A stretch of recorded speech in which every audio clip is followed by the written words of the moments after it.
If there's one thing I've learned, it's this: the man who always wins the argument always loses the girl.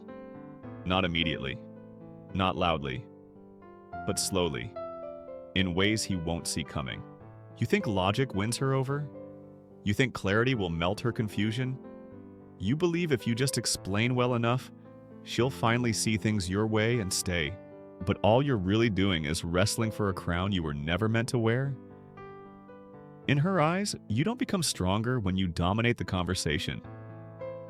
You become smaller, quieter, predictable, because she's not listening to what you say.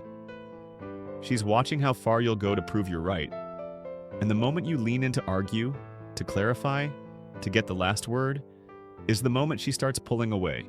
By the end of this video, you'll know exactly how to dissolve her defenses without ever raising your voice.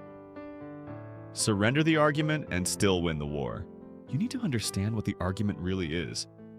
It's not about what she said. It's not about what you said. It's about control, power, polarity. The moment you engage in the content of her words, defend, clarify, or justify, you've already lost frame. Because you think it's a discussion. She's testing your center. She's pushing not to win, but to feel where the edge is. And if you push back with equal force, you're confirming one thing to her nervous system: that you're just like her. Reactive, emotional, shaky in your ground. That's the beginning of her silent retreat.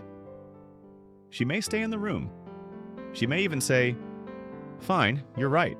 But her body is archiving your collapse. She doesn't want your victory. She wants your immovability. So let her win the argument. Let her spiral. Let her say whatever she needs to say. And you stay still, not frozen, not passive, but present, composed. The kind of man who doesn't defend his point because his presence already proves it. You say little.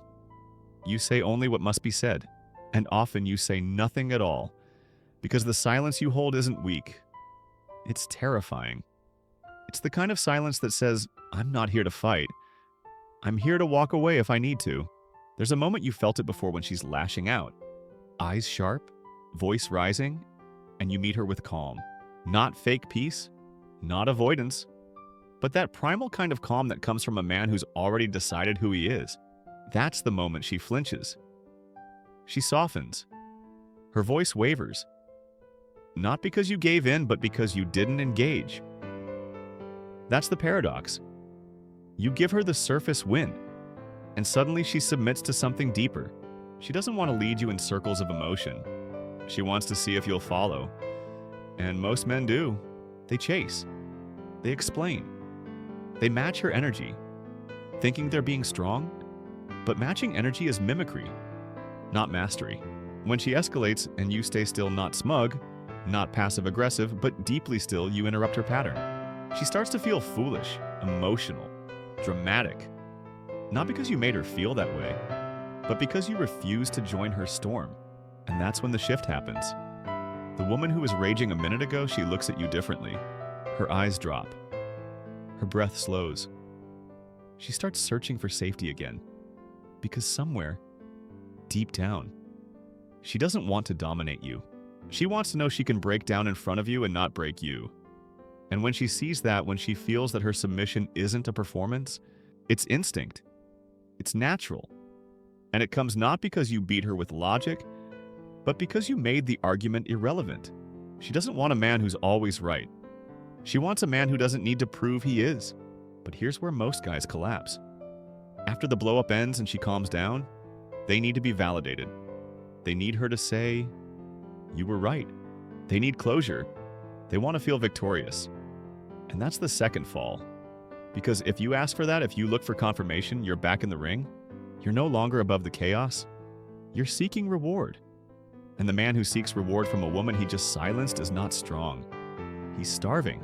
The true edge is this: you let her win the argument. And you don't need anything after.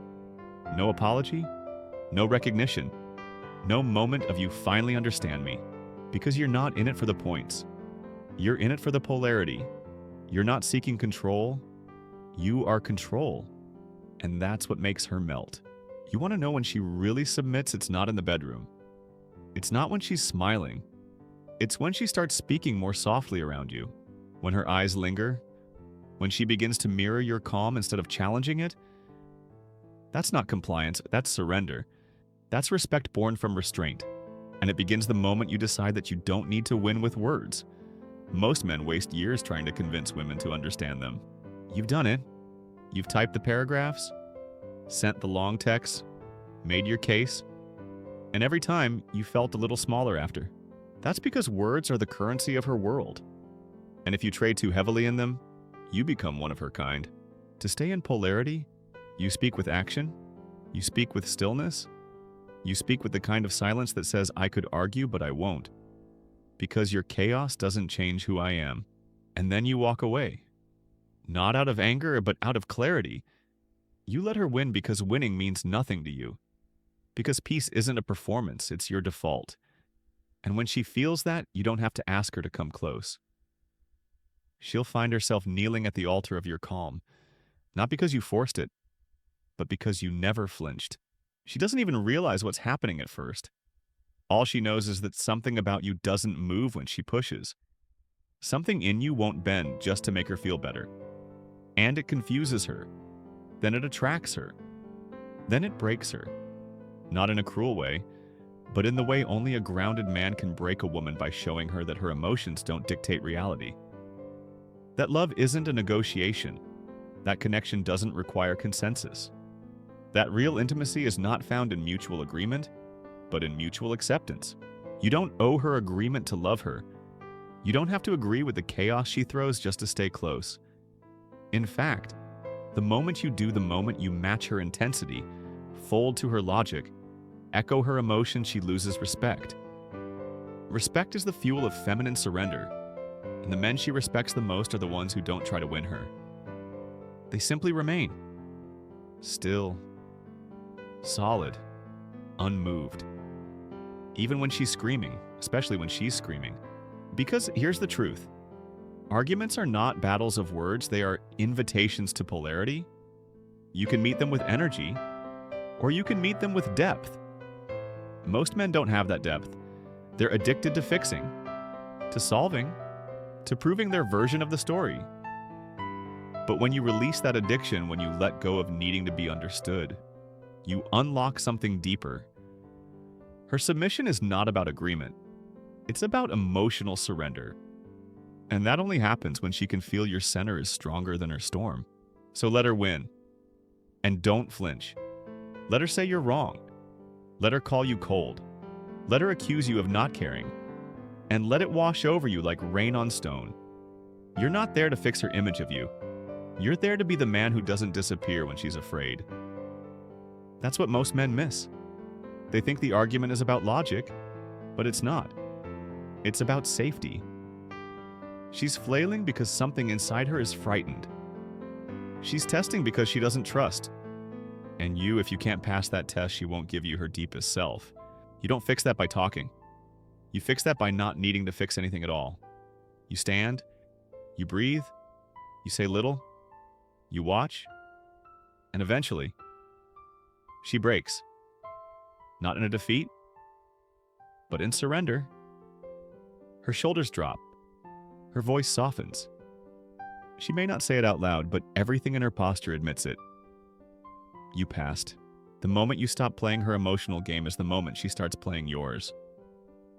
That's the shift. That's where her submission grows. Not because you crushed her voice, but because you created a space strong enough to contain it without reacting. That space is rare. Most men collapse into explanation, or worse, into apology for things they never even meant. And every time they do, they train her nervous system, he's not strong enough to hold me. Let her be chaotic. Let her contradict herself. Let her accuse and unravel. And when she's finished, when the storm passes, don't ask her to see you. Don't seek a medal. Just stay quiet. Let her feel the echo of your stillness. Let her taste what it means to be with a man who doesn't beg for love or cling for harmony. That echo is what haunts her later. That echo is what pulls her closer, because a woman doesn't remember the man who argued with her. She remembers the man who stood still and watched her fury with calm, quiet eyes. She remembers the man who didn't try to fix her, who didn't correct her story, who didn't fold just to avoid tension. She remembers him because he became the mirror that didn't distort her reflection, the only mirror that could hold her shadow and not shatter. And what grows in that mirror is not fear, it's not distance, it's reverence, it's submission. Not the kind she fakes to keep peace, but the kind that flows out when she feels seen, held, and most importantly, outmatched. Not by cruelty, not by control, but by masculine restraint. Let her win. Not because you're afraid, not because you're avoiding the fight, but because the fight doesn't touch you. Because you've fought bigger things inside yourself. And now, her storm is just weather, and you've become the mountain. It's not that you're indifferent. That's where most men misunderstand. Detachment isn't numbness. It's not apathy. It's depth. It's rootedness. You feel everything, her pain, her chaos, her confusion, but you don't identify with it. You don't personalize the storm. That's why you don't need to fight it. You watch her spin. Not because you don't care, but because you understand that she needs to fall apart before she can fall into you. And here's the strange part. She doesn't even want to win. Not really. She wants to be disarmed. She wants to rage and accuse and cry and scream. And at the end of it all, she wants to feel that you're still there, that you're still calm, that your eyes haven't changed, that your breath hasn't quickened, that you're not pleading or correcting or stepping away from her intensity. That's when she trusts. That's when she starts to break down in a way she's never shown other men. And what you get in return is something no argument can buy. You get her devotion, her softness, her loyalty, and none of it comes from control. It comes from your refusal to be controlled. Think about this when you chase being right. You're chasing validation. When you let go of being right, and you let her win without sarcasm, without a condescending smirk, without passive aggression, you give her the gift of space. And that space tells her he's not trying to conquer me. He's already conquered himself. And that's the kind of man a woman gives herself to fully. Not the man who wins debates, but the man who doesn't need to be seen as anything at all. The man who lets her drama burn itself out. The man who doesn't throw logs on the fire or try to stomp it out in panic. The man who simply watches until the flames collapse. That man becomes something rare. Not an opponent, not a savior, but something else, a presence, a force. Something ancient and still and unshakable. The kind of man her body submits to, even if her mouth keeps arguing. You've seen it before. That strange moment when the yelling fades and there's just breath. That long, aching silence after her last insult, and suddenly she's quiet, looking at you, waiting. She doesn't even know why. She's waiting to feel if you've collapsed inside, and if you haven't, if you're still there, still calm, still breathing slowly, she comes to you. Always, in her way. Maybe she folds into your chest. Maybe she brushes your arm lightly. Maybe she just says your name, and if you ruin it by talking. If you say, "See, I was calm. I didn't engage," you break the magic. You make it a tactic. This isn't a tactic. This is who you become. You don't let her win to get something. You let her win because you don't play by her rules. You're not in the ring. You're above it, not because you think you're better, but because you've already seen what fighting for emotional dominance does to men. You've watched them burn themselves out, trying to be understood by someone whose only real desire was to feel the strength behind their silence. So let her win. Over and over again. Let her poke and twist and lash out. Let her feel like she's shaking the world. And then show her, wordlessly, that the world doesn't move, that your world doesn't flinch. You'll know you've crossed into this space when you stop needing to be acknowledged. When her "you never listen" or "you don't get it" no longer triggers you. When you can smile gently and walk away mid-sentence, not as punishment, but because the conversation was already over the moment she stopped being present. When you no longer defend, because your presence is your defense. When your peace becomes unbearable for her until she surrenders to it, that's when her submission grows. Not on her knees, Not in apology, but in those quiet, wordless moments where she leans into you without knowing why, where she trusts your silence more than she ever trusted your voice. And you'll stop measuring love in victories. You'll stop counting how many times you were right. You'll see that none of it matters. That what matters is who you are when the argument rises, and even more who you remain when it ends. There's a kind of man she can't forget. Not because of what he said, but because of what he didn't say. He didn't plead for her to understand. He didn't unravel at her accusations. He didn't fight fire with fire. He just stood there watching, calm, unbothered, until her rage had nowhere else to land. And in that stillness, she saw something terrifying and beautiful. He didn't need to prove himself. He didn't need her validation to remain who he was. And that scared her more than anything, because it meant she couldn't move him. And strangely, that's what made her want to stay. You have to feel this truth in your bones. Arguments are invitations to collapse. She doesn't consciously know she's sending them, but she is. Every emotional jab is a whisper asking, "Will you flinch?" And every time you don't, her feminine instinct begins to unravel. Not because you're cruel, not because you're punishing her, but because your energy is like gravity. It pulls her back down to the ground she forgot she was standing on. You become her anchor without ever asking to be. But the second you argue, the second you match her chaos with your own, you lose that power. You become just another man with a loud voice and weak spine. You may win the point. You may win the facts. But she'll never look at you the same again. Because she'll feel it in your eyes, in your breath, in the way your body tenses that you needed her to see it your way. And the man who needs is the man who cannot lead. You've probably felt it before. That sting after an argument where you won, but something in her went quiet. Not peaceful quiet, distant quiet, disconnected. She looked the same, but her body was farther away. Because what you actually proved without knowing it was that you were still attached to the outcome. Still emotionally tangled in the need to be seen, validated, redeemed. And that need repels her. It makes her body close.